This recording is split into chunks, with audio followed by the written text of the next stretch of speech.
ও মাম্মা কত দেরি? এই তো বেটা হয়ে গেছে।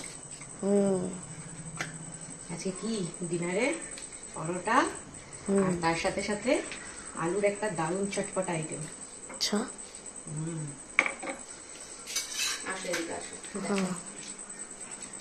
আটার পরোটা একদম সামান্য একটুখানি করে তেল দিয়ে করছি। আর তার সাথে যেটা করেছি সেটা হচ্ছে, তোমরা আমার কাছে অনেকেই রেসিপি চাও, দিদি চটজলদি রেসিপি, সহজ রেসিপি বলো। তো আজকে তো নিরামিষ, তোমরা তো দেখেইছো সকালের মানে দুপুরের লাঞ্চের ভিডিওতে যে আজকে নিরামিষ মঙ্গলবারের জন্য।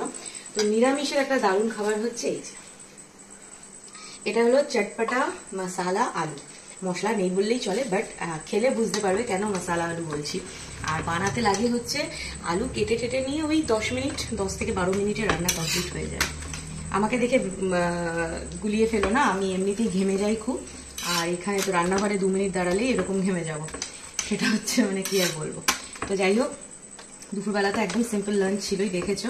তো বললাম রাত্রেবেলাতে একটুখানি একদম অল্প তেল দিয়ে আটার পরোটা করি, তার সাথে হচ্ছে চটপটা আলু।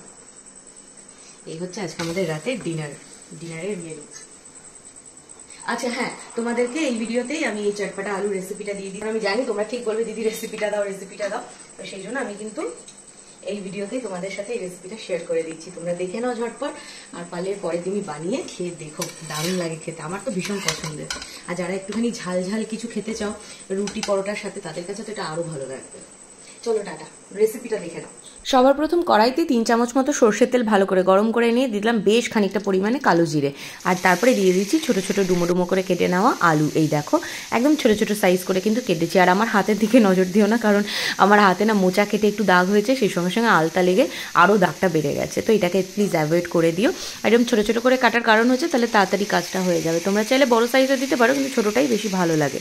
এবার স্বাদ মতো নুন আর হলুদ দিয়ে এই 2 মিনিট মতো হাই ফ্লেমে একটু নেড়ে চেড়ে ভাজা ভাজা করে নিয়ে তার মধ্যে 1.5 খানা পরিমাণ টমেটো এবং ছোট করে ডুমো করে কেটে নিয়েছিলাম, সেটাও দিয়ে দিলাম। দিয়ে আরও একবার নেড়ে চেড়ে ভালো করে মিক্স করে নিচ্ছি। এই রান্নাটা কিন্তু বেশ একটু ঝালঝালি ভালো লাগে। দিয়ে দিলাম বেশ খানিকটা লঙ্কা, মিক্সিতে একটু জল ছাড়া ঘুরিয়ে নিয়েছিলাম।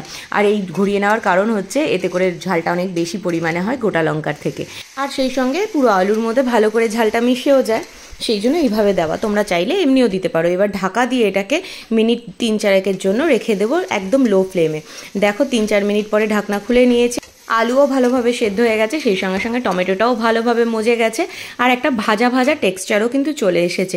কড়াইয়ের তলাটা যেন এরকম হালকা হালকা একটু লেগে যায়, তাহলে বুঝবে ভাজাটা খুব ভালো হয়েছে। উপর থেকে ছড়িয়ে দিলাম এই 1 চামচের মতো একটুখানি লেবুর রস। ব্যাস, গ্যাস অফ করে দিয়েছি, নেড়ে চেড়ে মিক্স করে দিয়েছি। এবার গরম গরম রুটি বা পরোটার সাথে সার্ভ করে দাও। খেতে কিন্তু দুর্দান্ত লাগে। নিরামিষের দিনে এইটা যদি থাকে না, আর অন্য কোনো কিছু চিন্তা করতে হবে না, রুটি বা পরোটা দিয়ে দাও, দারুণ জমে যাবে খেতে। লেবুটা দেওয়াতে একটা টক ঝাল মশালা ফ্লেভারও আসে কিন্তু। এই হলো মশালা আলুর রেসিপি। চলো এবার বড়মশাইয়ের রিয়াকশনটাও দেখে নিই। তবে এইটা দিলে পরে ওর আর অন্য কোনো কিছু লাগে না, এটা ভীষণ ফেভারিট। এটা তো তোমার সব থেকে ফেভারিট খাবার। ভালো আছে তো?